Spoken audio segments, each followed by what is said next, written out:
may we call on Professor Surya Deva, the UN Special Rapporteur on the Right to Development.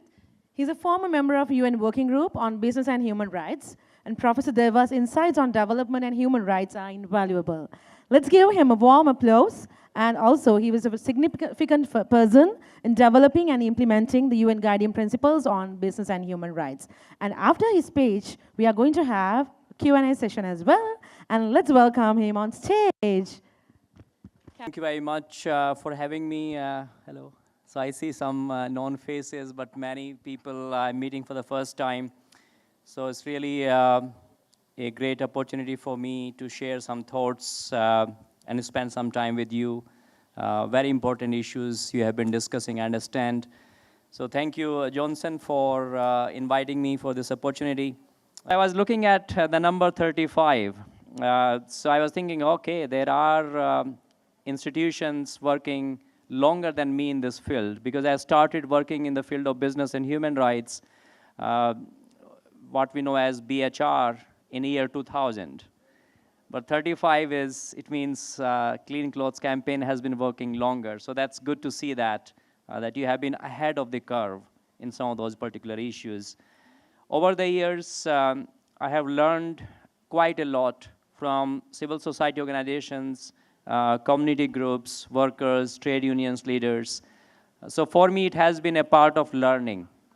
So I'm not here to share something that you do not know. I'm here to have this exchange with you because there's a tremendous amount of knowledge and expertise in this particular room. And I very much hope that we can have this conversation as a dialogue. But what I wish to share with you is that we are facing a time which I will call as disorder. The world is facing a disorder.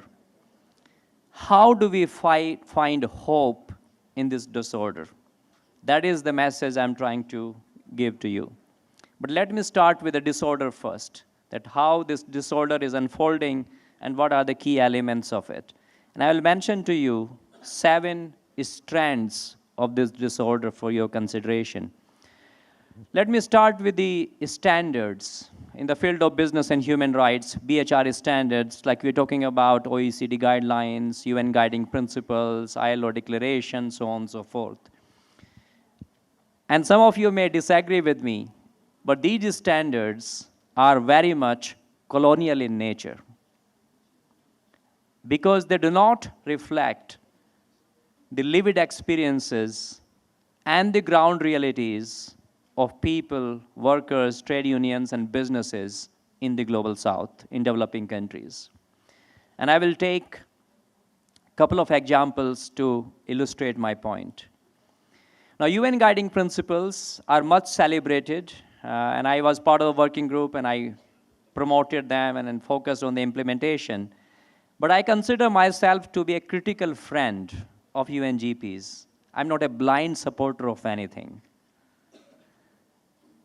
And from that particular perspective, I found it extremely problematic that businesses merely have a responsibility to respect human rights, which is not legally binding. For me, human rights and labor rights are included, are non-negotiable preconditions of doing business. They cannot be merely non-binding or voluntary standards that businesses may decide to follow. My second difficulty is that these standards talk about merely that businesses have a responsibility to respect human rights, which is considered as a negative responsibility. Let us say don't have child labor in your factories. But let us say I am having a factory. There is no children working in my factory, but there are 20 children starving in front of my factory. And they're begging. Do I have a responsibility as a factory owner? Under the UNGPs, no, because your responsibility is do not have child labor in your factory or in your supply chain, and you don't have it. But children are there begging every day when you come in and walk out of your factory. What is your responsibility as a business person? Do you have something to do with those children? And in my view, businesses have a responsibility not merely which is negative in nature, do no harm. They also have a positive responsibility in a society to contribute to achieving sustainable development goals, all of them. The other difficulty I find is that UN guiding principles talk about human rights due diligence, which is an important process, an important tool. But if you look at the nature of businesses in developing countries, global south generally, how many of them can follow human rights due diligence in practice? Because these could be micro businesses, these could be family-run businesses. Guiding principles say you should develop a human rights policy which must be approved by the highest organization, let's say board of directors in your company, and you post it on your website. But many of these businesses have no board. They don't have a website. It's a family-run business. It's a micro business. So many of the requirements under these standards that we are supposed to be following are not based on the lived experiences and the ground realities, because 70 to 80% of businesses in countries in the global south are not supply chain partners of the global brands and multinationals. So how do we deal with that particular situation?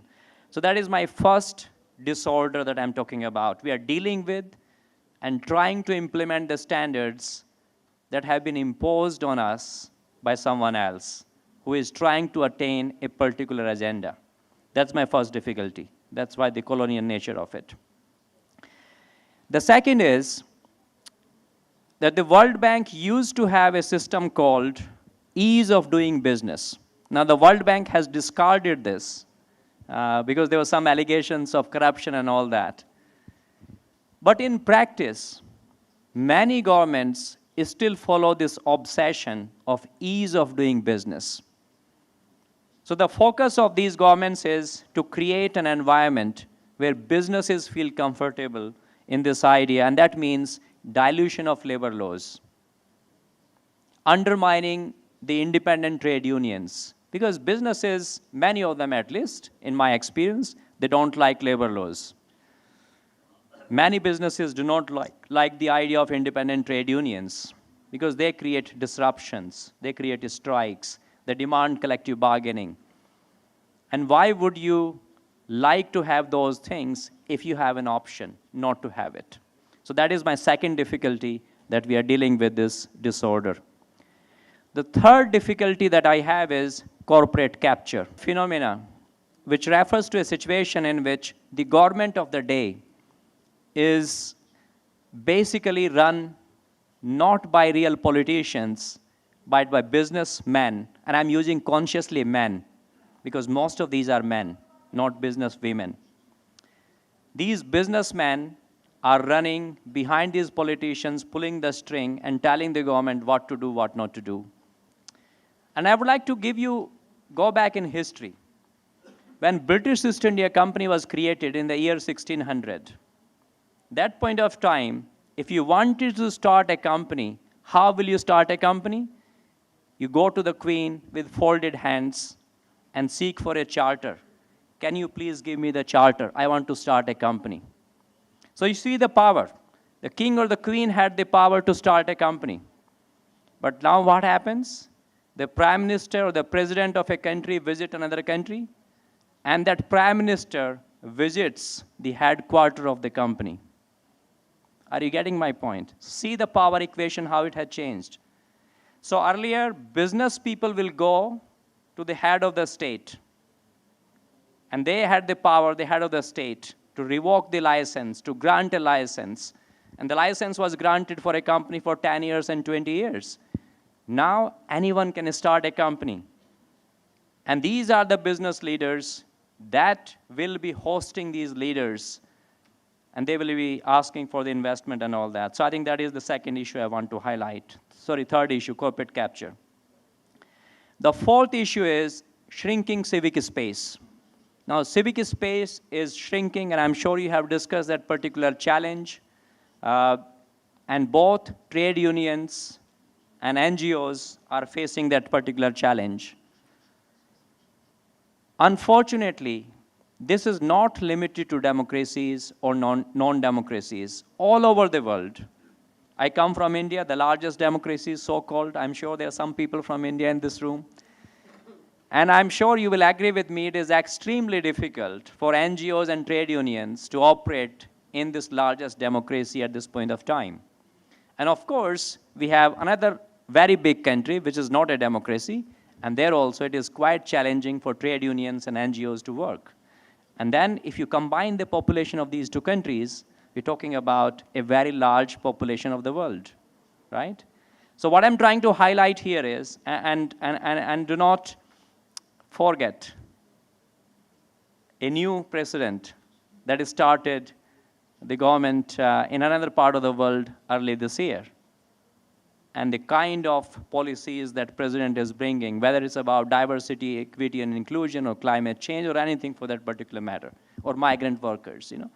So the challenges that we are facing globally about populism, polarizing societies, and shrinking civic space is very, very significant. The fifth issue of disorder that I want to mention is disruptive technologies. Artificial intelligence and automation is going to impact significantly next 10, 20 years. Are there someone from Vietnam? Anyone from Vietnam in the room? No? Another complex country. So I visited Vietnam in November last year, and I went to a very big coconut factory. So after visiting the factory, I talked to the owner and said, oh, can I talk to some workers? And the owner told me, we hardly have workers, because 95% of the factory is automated. So this factory is using around 200,000 coconuts every day, processing and making drinks and whatnot, all the products. But workers are not there. Machines are there. And because you have machines, there is no risk of child labor or sexual harassment. You don't need to pay minimum wages. There is no risk of overwork, no weekend issue, no trade unions. So machines do not have trade unions yet. In future, they may demand for it, right? So the point I'm trying to highlight is that in future, workers may have a right to work, but no work. So how the international labor standards are going to deal with those particular situations where people are laid off because of artificial intelligence, because of automation. The sixth challenge that I'm talking about of disorder is climate emergency. Climate change is impacting very significantly the whole idea of production and how it's going to impact workers. We talk about modern slavery, we talked about forced labor, but the chances of forced labor, child labor, modern slavery will increase because of climate change. Because of the weather patterns, droughts and flooding, people will move. They'll be forced to move. And if you're forced to move, you're more exposed to exploitation because you need to survive. So the climate emergency is going to have a very significant challenge for the labor force. And my last point of disorder is dependence on aid. Many organizations and trade unions are getting development aid from developed countries, Western countries. In a way, this is good, because they have created many of the problems. As part of the supply chains, they should be funding NGOs and trade unions. But the challenge I see is that sometimes they're also setting an agenda that may not be consistent with the agenda of the local people, local workers, local trade unions, or local needs. And I think that is where the challenges arises in terms of whether donors are driving the agenda or donors are funding the agenda that matters to the people on that particular ground. So I think that is something to keep in mind. Now I've highlighted enough the disorder. Let me now try to talk about the hope, the order that we can create out of this disorder. And here, based on my experiences, I'll have some ideas for you to consider in terms of that. My first suggestion is that we should not be seen as merely recipient of implementing the regulatory standards. Should we be building standards that are going to be relevant in the context of the local conditions and all that? That's where addressing power imbalances is very crucial. And the campaigns like CCC and trade unions and others, they try to address power imbalances between brands and supply chain partners, between partners and workers. But how can we do better in addressing those power imbalances? What tools are available? That is something we need to think more. One thing we should also be considering is business models. Some of the business models are inherently problematic. So when I talk to suppliers in Bangladesh, in the garment sector, and I'm sure you can relate to that, one common complaint is that the brands in Europe are not willing to pay even 5 cents more per t-shirt. They want the supply chain partners to follow more and more standards. So more and more regulatory burden is being shifted. But when it comes to good, fair price, like how much a worker is making for a t-shirt sold in Europe for 50 euros. So we should be asking that question, because that question is about the business model. Who is profiting how much? And this is not limited to the garment sector. Let's take an example of chocolates. When I say the word chocolates, what comes to your mind? Which country comes to your mind? Sorry? Ghana. So at least they're some more sensitive, but some people will say Switzerland, France, right? Or Nestle. So when you say chocolates, you will think of Nestle and those big brands that have become so rich. But if you look at the farmers who are producing cocoa beans, without which you cannot make chocolates, they are still struggling. They are starving because of drought and floods and everything. So the business models are inherently problematic because they are not sharing the value with the people who are producing those particular things. So I think in my view, it is crucial. We don't merely follow the standards set by someone else.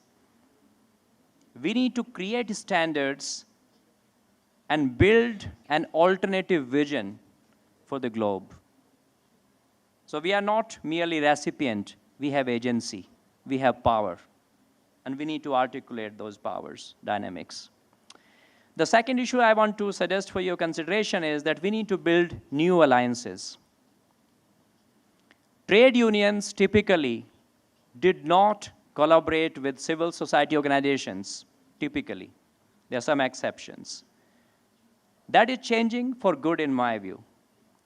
But trade unions also need to make more alliances, for instance, with youth. To what extent the youth in secondary schools and university students are having a partnership with trade unions? Because many youth, I teach at university, so many youth are very conscious, very aware of these particular issues, and they would like to help. But what is the reach, what is the extent to which trade unions are trying to engage with those particular issues? To what extent you are engaging with investors? Because some investors are very conscious of those particular issues, so they can be your ally in those particular issues. To what extent you are engaging with the indigenous peoples organizations and women organizations and climate activists? So what I'm trying to suggest here is that we should not operate in a silo of labor rights. Labor rights is not a compartment. What happens about gender equality, what happens in climate change, what happens about migration, what happens in indigenous peoples, that will impact you.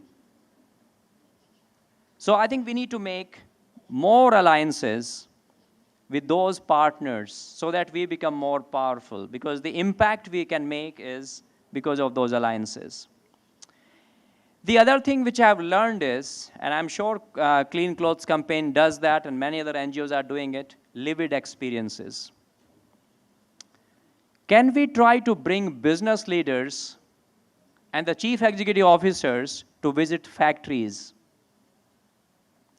Many consumers have never seen a garment factory. Never. They don't know about the conditions. So can you expose those people, whether these are consumers or these are the decision makers in companies, to those lived experiences of those particular situations? So when you see a garment worker sitting on an iron stool for 10 hours and under pressure, then you will wake up. If you merely read about this in a newspaper, you may ignore it. So those lived experiences matter. They matter for policymakers, they matter for members of parliament who make legislation, they matter for the board members in companies and all that. That is crucial. My last 2 points, and I will stop with that. Framing matters. Often we will start with the framing, keeping workers and labor rights and those standards in mind. 10 minutes for me or 10 minutes for everything? Okay, very good. No, I will finish within 10 minutes. Thank you. I mean, university professors are notorious because they don't know when to stop, right? But I was conscious of my time. But thank you for the reminder. So what I'm saying is that the framing matters. And often we start with the framing that matters to you, that matters to workers, that matters to trade unions. But how do you start engaging with governments and businesses in difficult countries? And there my suggestion is, we should learn how businesses market their products. They use nice packaging. Product does not change. You may have seen advertisements, oh, buy this product, it comes with a new packaging now. New packaging does not add any value to the product often. But the packaging is tempting you to buy the product. So what I'm saying is, try to use the packaging of the government. The framing is of the government, but the content is yours. So don't start with your issue. I give a concrete example from my country, which I understand better. And then I will say it in Hindi first, and then we'll translate it into English. So one of the mottos of Indian Prime Minister is, Sabka Saath, Sabka Vikas. How many from India? Okay, so you know what I'm talking about? Sabka Saath, Sabka Vikas, which basically means we take everyone together, everyone will develop. So that is the government framing, right? Can we use this framing and apply it to the workers? Sabka Saath, Sabka Vikas. So we use this as a framing, and the content of this framing has to be based on the workers' interests and the trade unions. In my experience, some of this framing could be relevant when the workers and trade unions and NGOs are operating in very complex environment. Finally, because my current mandate is right to development, I have to mention right to development and try to provide this as an entry point, how this could be relevant. In my view, in some of the difficult countries that we are dealing with, right to development is their favorite. So if you talk to Indian government, right to development is their favorite. If you talk to India, China, all these countries, right to development is their favorite. They don't know what they mean by this, but it is their favorite on the top shelf. So can we use right to development of the workers as an entry point to engage and talk about what does this right mean for workers? So right to development is a holistic human right. It talks about economic, social, political, very relevant for you, political. Collective bargaining comes into picture. Political development and cultural development and social development. So all these 4 elements of right to development can be relevant. So we will be happy to share a leaflet that I've just produced in English, and now we are translating into local languages, not just UN languages, local. So we have translated it in Thai, in Nepalese, in Hindi, So we need more volunteers, like Bangla, whatever, So we'll translate into all these local languages. We have some copies in English we can share and digital. So how can right to development provide an entry point for you to engage with some of those issues? One of the key aspects of this right is fair distribution. Economic benefits must be distributed fairly. One key challenge that you are discussing is that the workers are not getting a fair share, right? You will agree with me? So how can we use the right to development of the workers and demand fair distribution? Another element of this right is about collective dimension. This right has a collective dimension. And I think this is very relevant for you when workers want to collectively demand their rights. So it's not merely an individual human right, it is also a collective human rights. You demand them together. The other aspect, and that is my last example, is international cooperation. Now, international cooperation and this closely linked to solidarity that you were talking about earlier is very crucial. How can you demand solidarity from other workers in other countries, in trade unions in other countries, from university academics and researchers? They can conduct research that could be providing you advocacy tools. How can you bring alliances with development partners and other places? So cooperation is very crucial. And I think this event that is taking place here, bringing many of you from different countries, is a very good example of building those alliances and creating the basic conditions so that you can mobilize and demand international cooperation, which is beyond your own country. So thank you very much for giving me this opportunity, and I very much hope we can continue this conversation. Thank you so much, Professor Deva, for that mind-provoking keynote. And you have to stay there because we are going to have like 15 minutes Q&A session so that we can ask some questions from Professor Deva and he could respond to our curiosities. So if anyone wants to ask some question, please raise your hand so someone can approach you with the mic. If anyone wants to ask some questions or some insights. If you don't ask me the question, I will ask the questions, okay? So. Really, Professor? Yeah. Thank you. I have a question. My name is Alison Corkery. I work with women in informal employment, globalizing and organizing.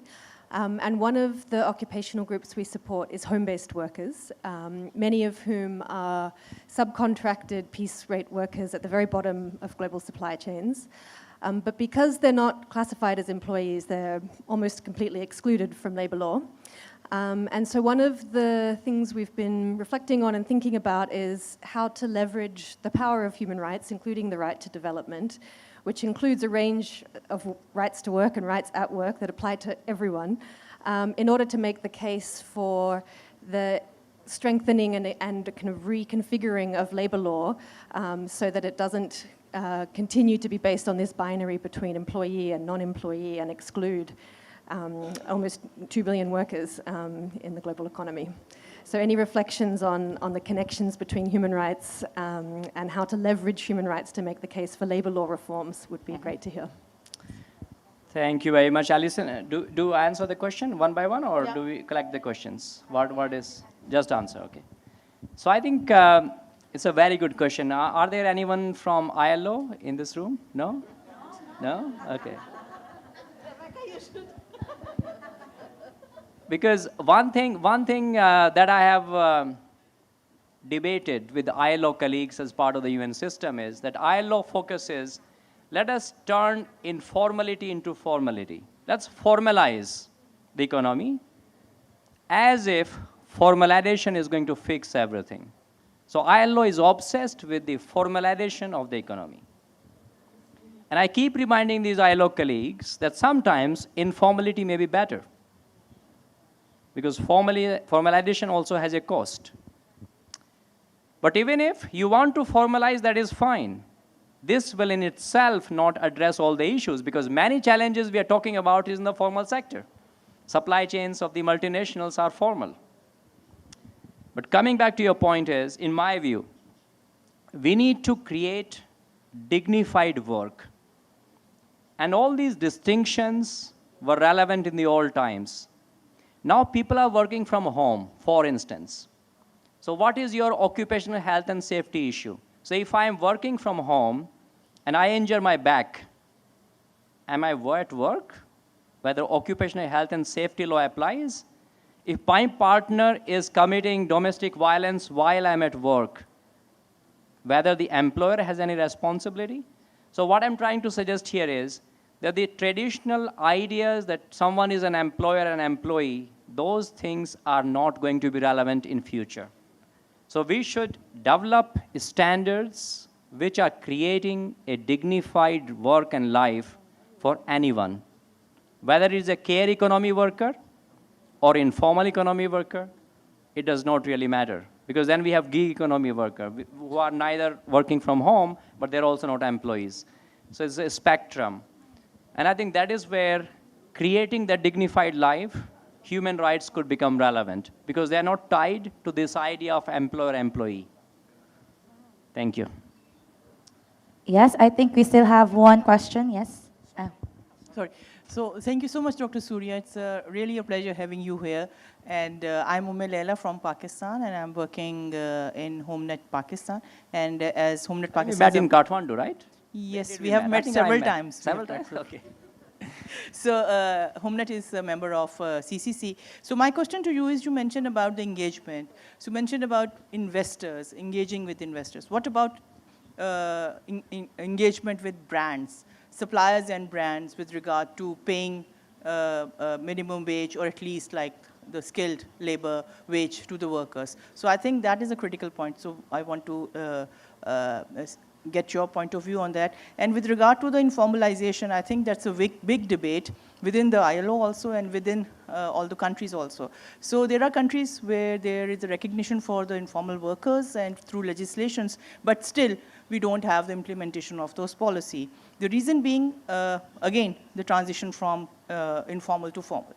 So you have rightly mentioned that we need to sit together and enter into the tripartite plus relationship with ILO to see how this informalization can be for the betterment of the workers who are hundreds and thousands of workers across globe. So it's 92% formal work, informal workers around the globe. Thank you very much. Very good question. I did not mention engagement with the brand because that is already happening quite a lot. Not happening? Okay. So I was assuming that's already happening. Definitely, I was giving some examples of the new alliances, and I was thinking that, of course, in addition to engaging with brands, we also need to engage who are investing in those brands. And some of these investors are proactive. So I call it in my research pressure points. Like, you know, there's this therapy where you put pressure on a particular body part, and then it heals you, right? So whenever you face a challenge, we should do mapping and find what are the pressure points against this particular context. So the pressure point could be consumers, could be investors, could be brand, could be the government, could be civil society, could be academics, could be social media campaign, could be whatever. And then you find what are the best options for us in this case, because these pressure points will vary. In some case, you can engage with the brand, but in some case, you cannot engage with the brand. Then you need to find an alternative pressure point. So I think that is my suggestion, that we need to have that expertise so that who can make an assessment and guide the trade unions and workers that use this PowerPoint, this pressure point, that is going to be more useful. Now, in terms of formal, informal, what I'm trying to suggest here is that I'm not against formalization, don't get me wrong. But what I'm trying to suggest here is that we could have whatever you call it, informal, somewhere in between formal. The real issue for me is creating a dignified life for person. And that is where we need to work together to create that life and not merely focus on the standards on paper, but also realize those standards in practice. So who needs to do what so that the situation of workers changes on the ground, whether at home, in public transport, or in factories. I think that is the real issue we are dealing with here. All right, I think we still have one. Yes, Charles.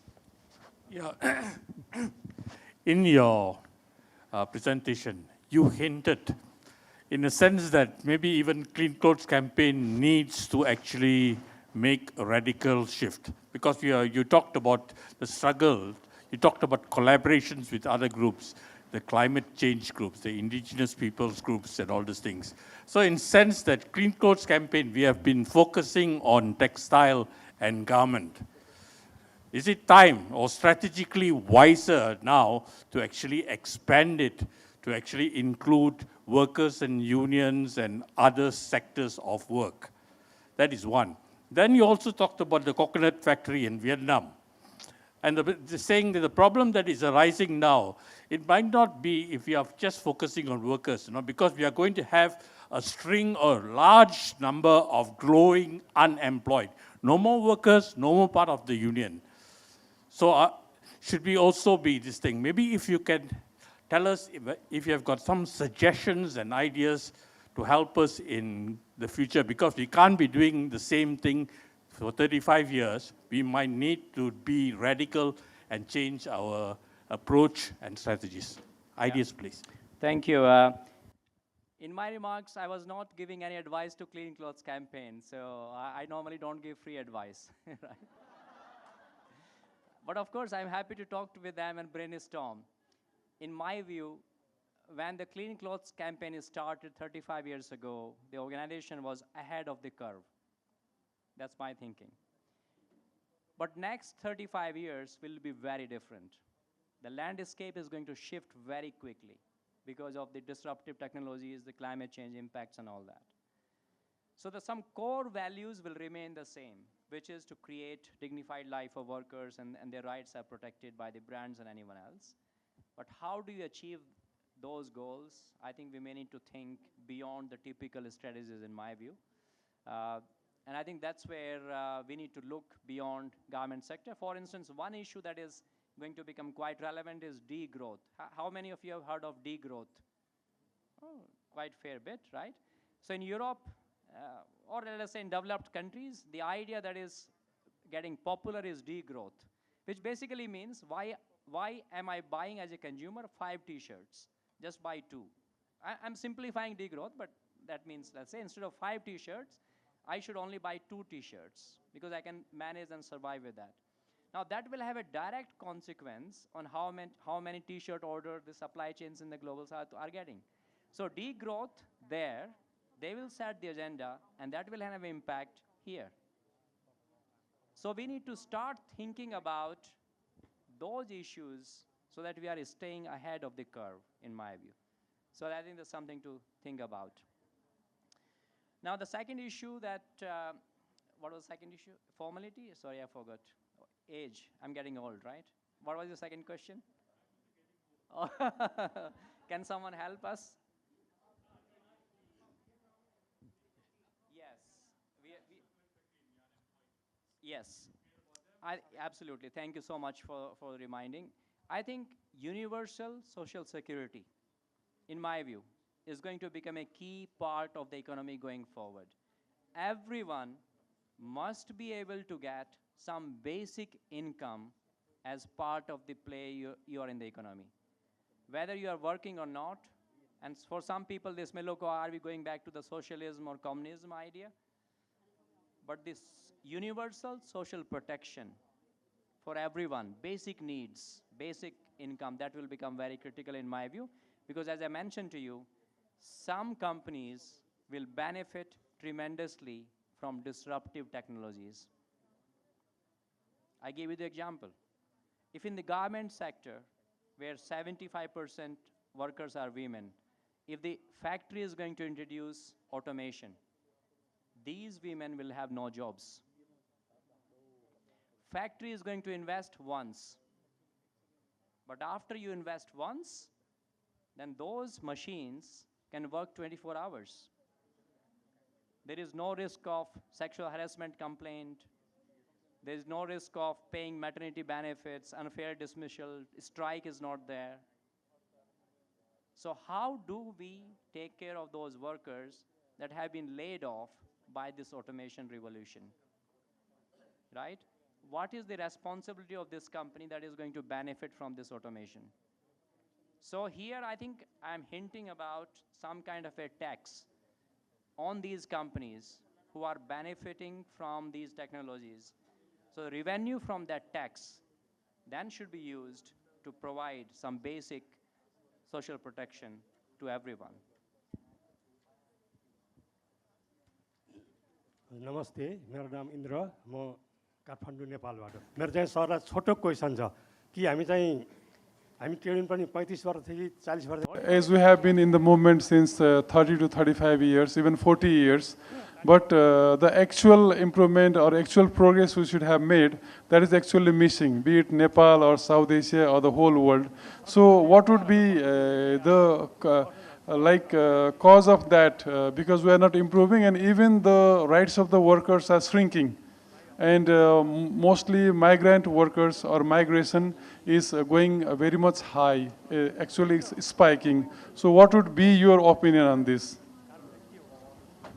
The world is lacking leadership. So let's say South Asia, you're talking about Nepal as part of South Asia.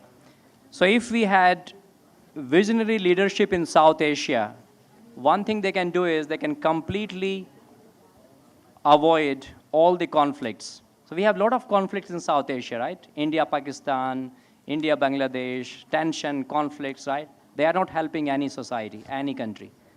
So overcoming these conflicts and looking at the big picture for South Asia is, if South Asia can come together, it could be the leader in the world in terms of so many people, talented. They can remove all the expenses from military to the welfare of people. So in my view, leadership is missing. Leaders are focusing on petty issues of politics. They're not looking at the welfare of entire society, entire country. But progress has been made, in my view. But to make more progress, what is needed is we need to influence the politics of the country. So in Nepal, for instance, unfortunate events happened recently because some people lost their lives. But that also shows the power of youth and people coming, right? So if you don't use violence, but you come together in big numbers, that power is very powerful. It happened in Bangladesh recently. It has happened in many countries, right? So sometimes you can create a change. And through that change, can you influence the politics?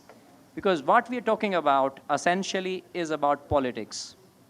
Who has power and who will do something for the workers? We need to win the politics about the rights of the workers. Hi. So, hi, it's Peter Surya. So, I'm Pierre from Surya Center. I think we met at OSCHR, UN Thailand about 5 years ago. So good to see you again. And thank you. I think my question. I remember some faces, but I don't remember all the faces. Okay, I'll be very right, honest. Yeah, thank you.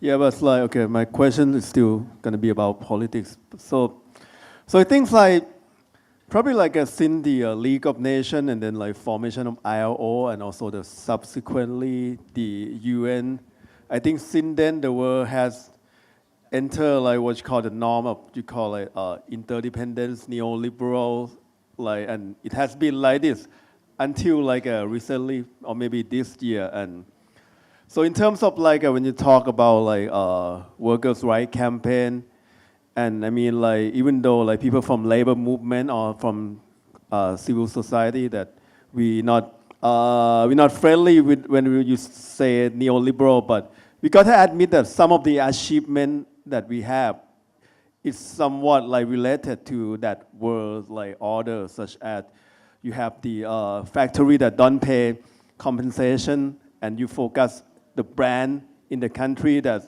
have somewhat democratic value, and then the brand force the company to pay. And in Thailand, we had a case that we used to organize American automotive manufacturer, and they fired union founders, and we talked to the United Auto Worker who flew all the way here, and then the next day all the workers reinstated. So I think we always, even though we neoliberal done more harm than good to the trade union, but some success still owe to it. But now as you see, I think in the rise of China, who can make the example that goes again beyond former belief that you have to have somewhat of democracy for the so-called development or capitalist. China makes that actually like a non-democracy can also work well, or in some case even better for capitalists. And now you have the country that used to be the champion of democracy start to think that's like, yeah, maybe China catching up too fast with us because we are too democratic.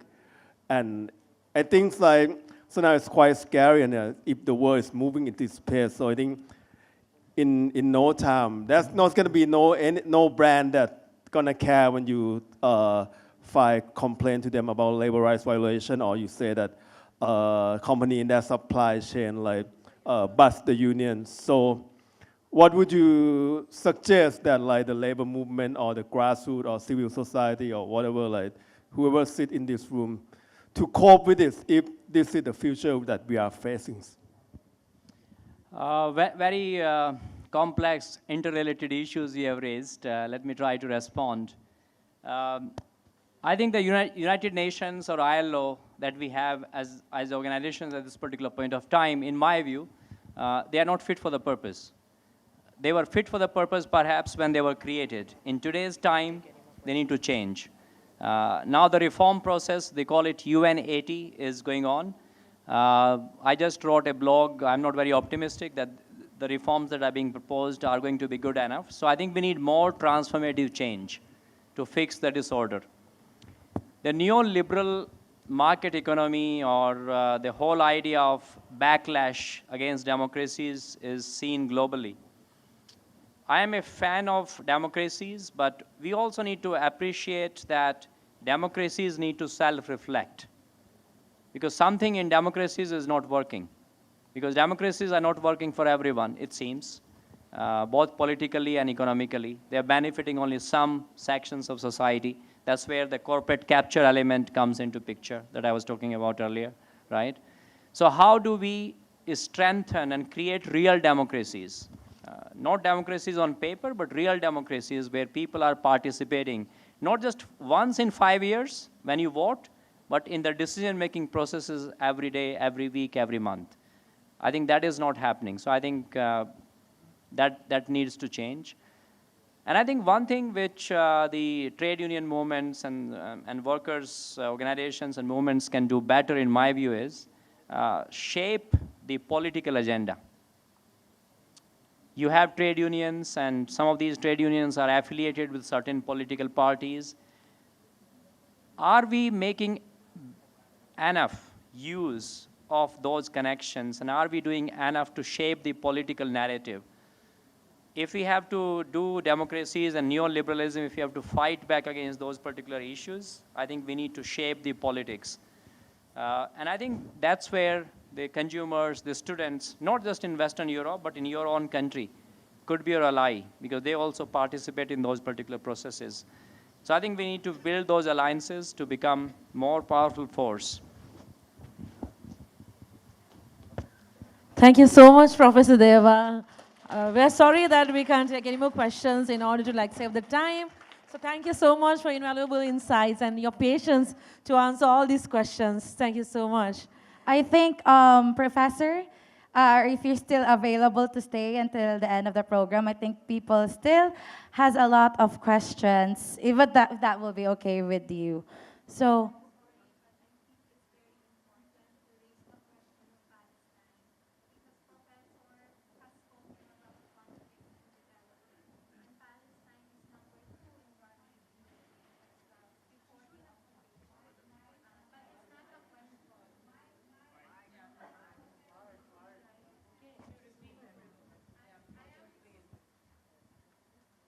I'm so sorry to intervene, but I was raising my hand aggressively and I couldn't pass the time to raise to Professor the important question of Palestine.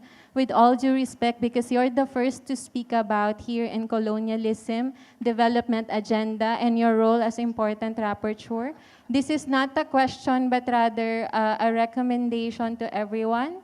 Palestine was second in garment industry before the occupation happened, and the UN has trained a lot of youth and migrant workers in Palestine and the West Bank and the Gaza Strip before the 2023 occupation. So earlier you mentioned your question, what would we do about workers? How do we take care of the workers being exploited? The question remains, how do we take care of the Palestinian workers being abused, experiencing genocide? So that was why I was raising my hands aggressively. I'm so sorry, brothers and sisters, but this is the moment to speak about Palestine and those that are exploited and abused the most. Thank you, Harry. Thank you, Gayani. Thank you for raising a very legitimate question. I mean, so definitely I did not mention specifically the issue of Gaza, Palestine, what has been going on, especially last 2 years. But this is something we are dealing with almost every day. One of the additional responsibilities that I have during this year, that I'm the chair of all these special procedures. Like I'm the special rapporteur on right to development, but there are 60 of us. So I'm the chair of all these 60 people, and one of those is my colleague, Francesca Albanese. So Francesca Albanese, as you know, she is the special rapporteur on occupied Palestine territory, and she is facing sanctions from the US government, right? So as part of my role, I'm dealing with those issues, real issues, every day. I came here from Geneva and I had meetings with a lot of state delegations and High Commissioner and the Council President to fight back against those particular issues that my colleague is facing. So my intent was not to ignore that issue. This is very live issue, very challenging issue, and it is part of the disorder that I'm talking about. It's part of the disorder, right? And that is where I'm saying that the current UN as an institution is not fit for the purpose because it cannot hold one state accountable. The second difficulty is that we have one state who can confer immunity on the other state that you can do whatever you want, don't worry, we will protect you. So there's two difficulties here. One difficulty is one state is committing genocide and all these serious crimes, and the international law and all the institutions are not able to hold that state accountable. But the second difficulty is another state is shielding this lawlessness, and I think we are proving to be helpless. Solutions are not easy, but one solution is that we need to reform these institutions. How could you have the power to veto against genocide and war crimes and crimes against humanity? That veto power should not be used, in my view, right? Because you cannot veto those serious crimes. And I think that is where we need to continue to mobilize, because these things happened elsewhere as well. So these are stark reminders that we should not take human rights for granted. We should continue to fight and solidify our solidarity in those particular situations. Solutions are not easy, but the fact that you raised this question, it matters. And I'm going to send her a message that, look, someone here in Bangkok raised this question, and that will support her struggle in pushback against what is happening. So I think we should keep doing what we can. Thank you very much. Thank you so much, Rochelle. Thank you. Thank you, Professor, for answering that question. Yeah. And I mean, Rochelle, thank you so much.